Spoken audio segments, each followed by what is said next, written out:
For 3 years, I hosted the overnight show at KVMR 1340, a dying AM station halfway up a mountain pass. My audience was maybe 200 people. Insomniacs, long-haul truckers, the man at the all-night diner who kept it on for company. And Marlene. Every night at exactly 2 a.m., Marlene called to request the same song for her husband. I played it every night for 3 years. Last month, I found out her husband has been dead since 1987. That's not the scary part. The booth smells like burnt coffee and warm electronics. One console from the 80s, 2 turntables nobody uses, a cart machine, and a phone with 4 lines that light up red when someone calls. Line 1 is the request line. Lines 2 through 4 haven't worked since before I was hired. Remember that. It matters later. She always called at 200. Not 159, not 201. The switchboard log stamped every call, 020000 to the second every night, which if you know anything about phone systems is basically impossible. Her voice was soft, older, always the same words. Could you play it for Gene?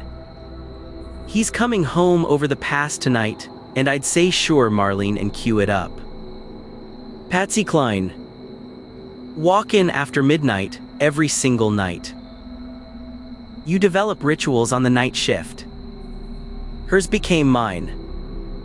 157, pull the record. 159, fade the talk break.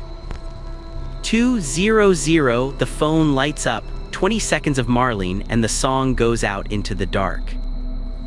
3 minutes, 18 seconds.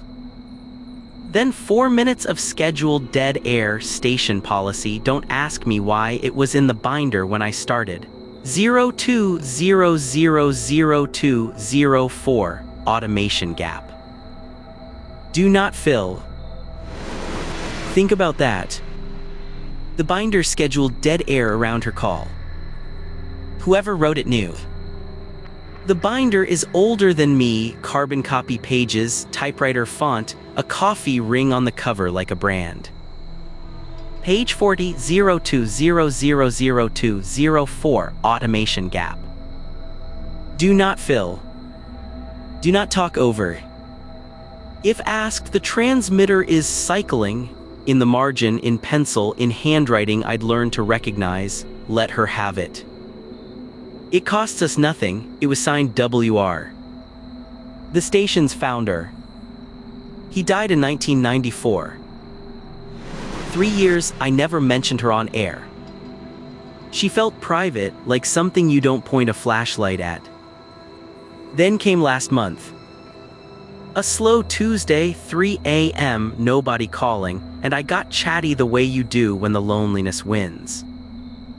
I said something like, shout out to our most loyal listener, Marlene, hope Gene made it home safe tonight. 30 seconds later, line 1 lit up. It wasn't Marlene. It was a trucker named Dale, parked at the chain-up area, and his voice had gone somewhere flat and careful. Son, where did you hear that name? I told him she calls every night. Long pause. Diesel idling behind it. Gene Callahan drove the pass road for Ryder.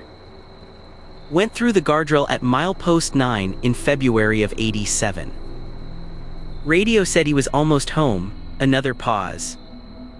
His wife was on the phone with your station when it happened. Requesting a song. Everybody up here knows that story. County Library next morning, no sleep. February 11, 1987.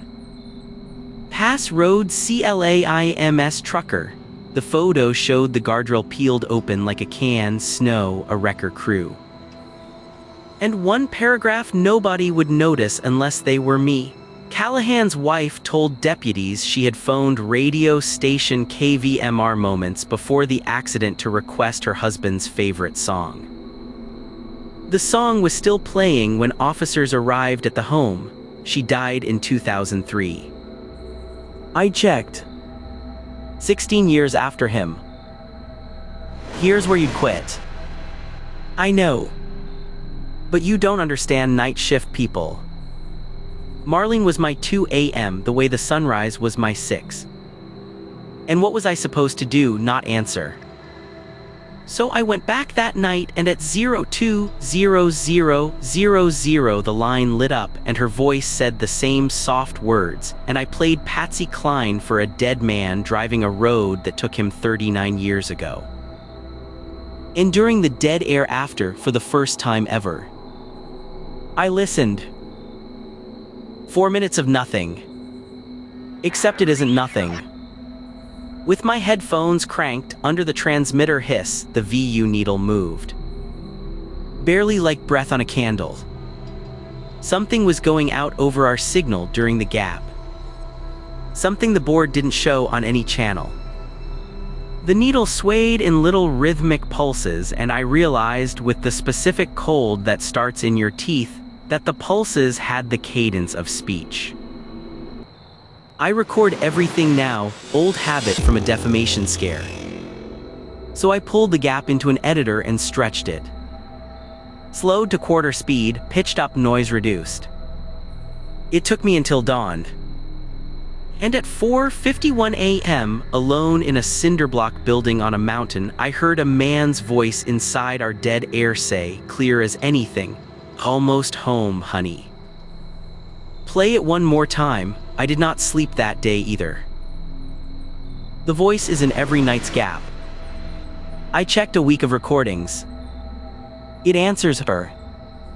Never more than a sentence or two.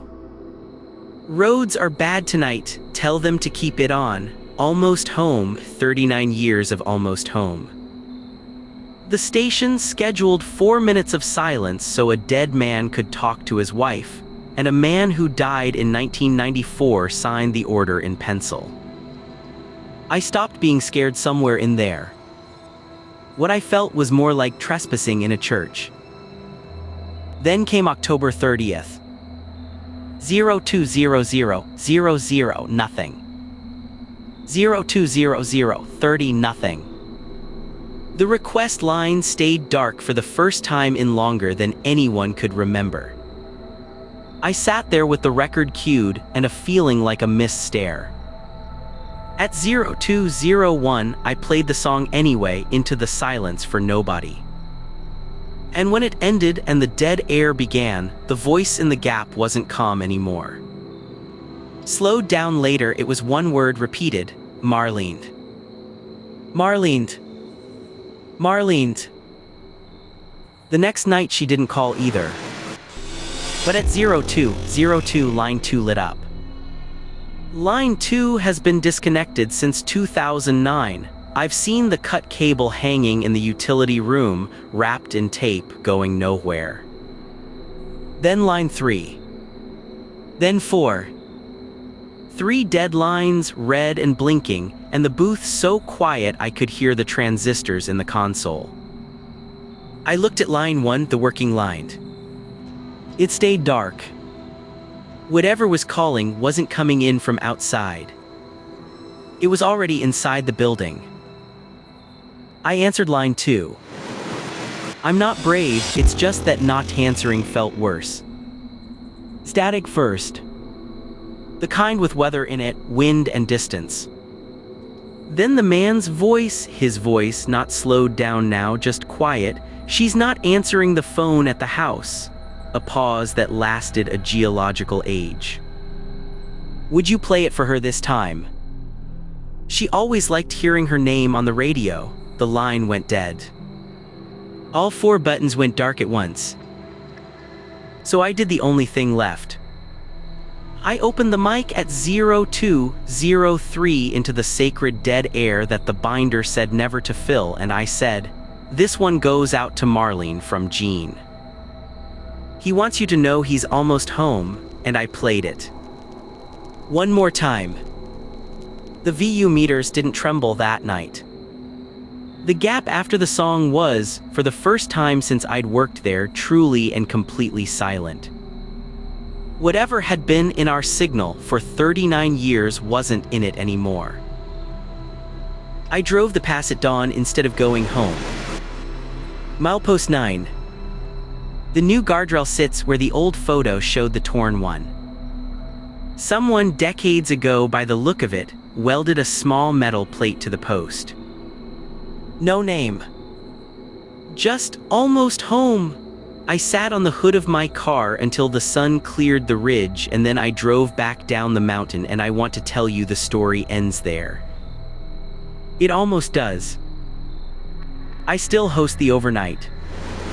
The gap is still in the binder, and we still honor it. Silence is a habit a station keeps.